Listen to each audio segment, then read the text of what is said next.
Hi welcome to my channel. ఈ సెంటెన్స్లో ఒక error ఉంది, అదేంటిదో ఫైండ్ అవుట్ చేద్దాం.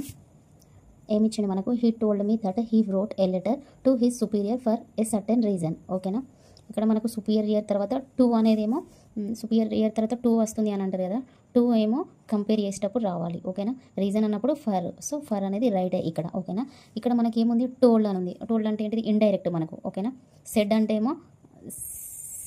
ఏమో డైరెక్ట్, సెడ్ అంటే డైరెక్ట్, టోల్డ్ అంటే ఏమో ఇండైరెక్ట్ కదా, ఇండైరెక్ట్. ఈ సెడ్ డైరెక్ట్ వచ్చినప్పుడు మనకు ఏం ఫాలో కావాలని అంటే సింపుల్ పాస్ట్ ఫాలో కావాలి, సింపుల్ పాస్ట్. అదే ఇండైరెక్ట్ అయితే ఏమో పాస్ట్ పర్ఫెక్ట్ టెన్స్ రావాలి. ఓకేనా, పాస్ట్ పర్ఫెక్ట్ టెన్స్ రావాలి. సో మనకు పాస్ట్ పర్ఫెక్ట్ టెన్స్ ఏంటి? స్ట్రక్చర్ ఏంటి? మనకు హ్యాడ్ ప్లస్ V3 రావాలి. ఓకేనా, సో మనకి ఏం రావాలి? హ్యాడ్ రిటర్న్ అని రావాలి. ఓకేనా, హీ హ్యాడ్ రిటర్న్ రావాలి, హీ హ్యాడ్ రిటర్న్ అని రావాలి. ఓకేనా, సెడ్ వస్తేమో డైరెక్ట్ సింపుల్ పాస్ట్ ఫాలో అవుతుంది, టోల్డ్ అని వస్తేమో indirect past perfect tense had plus V3 follow అవుతుంది. అప్పుడు ఏమవుతుంది మనకు?